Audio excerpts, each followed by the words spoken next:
Salut tout le monde. Dans ce problème, on nous demande de calculer l'air qui est sous la courbe tangente x entre le point 0 et pi sur 4. Donc, c'est ce qui se traduit par l'intégrale définie de 0 à pi sur 4 de tangente x dx. Donc, on va faire ce calcul, c'est cette aire hachurée. Vous voyez, normalement, ça devrait être autour de 0.34657. Donc, on va tout de suite commencer l'évaluation. Quand on a un problème comme ça, on doit calculer l'intégrale. Et on pose intégrale de 0 à pi quart de tangente x dx. OK? Mais on sait que tangente x, ce n'est que sinus x sur cosinus x, correct? Donc, on va tout juste réécrire l'équation. On a donc intégrale de 0 à pi quart de sinus x dx sur cosinus x. Okay? Mais on remarque que quand on dérive cosinus x, on trouve moins sinus x. Donc, on va appliquer ça ici. On va donc prendre le signe moins de toute l'intégrale et puis introduire un signe moins sinus x dx sur cosinus x. Mais on sait que la dérivée de u sur u, si on prend l'intégrale, on trouve log népérien de u. Donc, on aura donc que c'est finalement moins log népérien de cosinus x dans l'intervalle 0 à pi quart. Okay.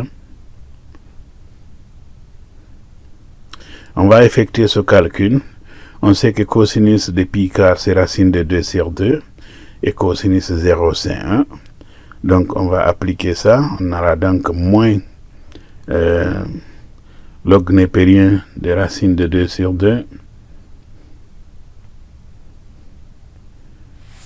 moins plus log népérien de 1 qui est 0.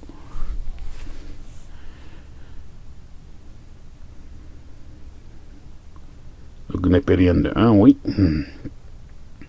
Ça, c'est 0. Donc, si on reverse la première partie, on trouve que moins log népérien de racine de 2 sur 2, c'est log népérien de 2 sur racine de 2. Et c'est tout ce qu'il y a comme résultat. Népérien de 2 sur racine de 2. On rationalise le dénominateur. On a 2 racines de 2 sur 2. Voilà, 2 sur racine de 2. Hein.